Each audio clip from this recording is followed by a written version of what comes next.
right? So Edgar stands up, boom, boom. Underhook, I'm pulling myself over, right? Make sure this is tight. Don't do it from here. I'm telling you, do this with someone with a solid base. Edgar sits his ass down hard. It's gonna be really hard for me to get leverage to sweep that leg. Stand back up. I'm pulling myself all the way to here so that it's on my bicep. Right now, I do the sweep exactly the same way. I'm driving my hips up and out. I'm putting my hand on the ground. I'm reaching, and I'm scooping that leg off the ground.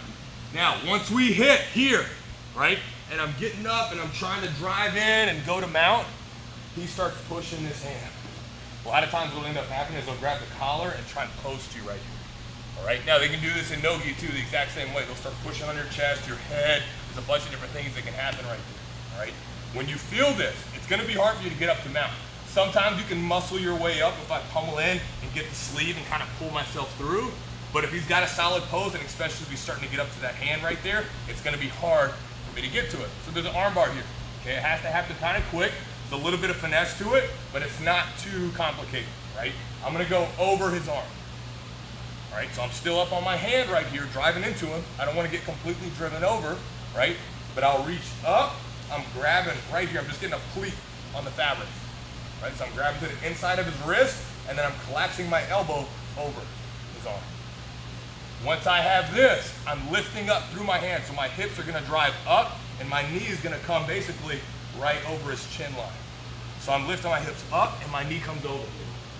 Don't do it like this. Don't go here. Don't do this. Drive your hips up first. So I'm driving through my hands. My hips go up into his armpit, and this knee is coming around. All I'm doing here is pinching my knees together, holding the arm, and falling to my side. Boom. So I'm falling all the way to this side right here. Once we're in here, you can get the tap from here, all right? If they stand still, a lot of guys will kind of hunker their knees down. Nope, just sit heavy on your knees right there. Yep, so do this. If that happens, I 2-on-1 this arm, drive my hips in, you can catch the arm bar right there. Most of the time, they'll roll with the pressure because they feel what's happening, and they'll jump over. If they don't and I want him to jump, I'll pull this. I pull it towards me, rotate him over. Once he's over, keep this foot on the back of his neck.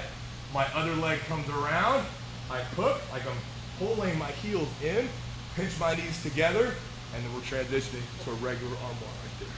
You're here, right? He stands up, I hug. I'm driving, I get up, I feel the post. We're fighting here for a minute. Get your pleat, rotate the elbow over. Don't leave your elbow out here. Rotate it all the way over. Especially if his arm's starting to bend, like here, I'll open this up. So I'm pulling this open, drive my hips, pinch my knees together, fall to my side. Pause, get your first tap. If he jumps over, catch the leg, boom.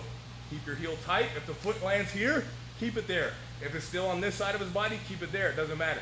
Either way, I'm pulling the heel in, stepping over his face, finish the armbar.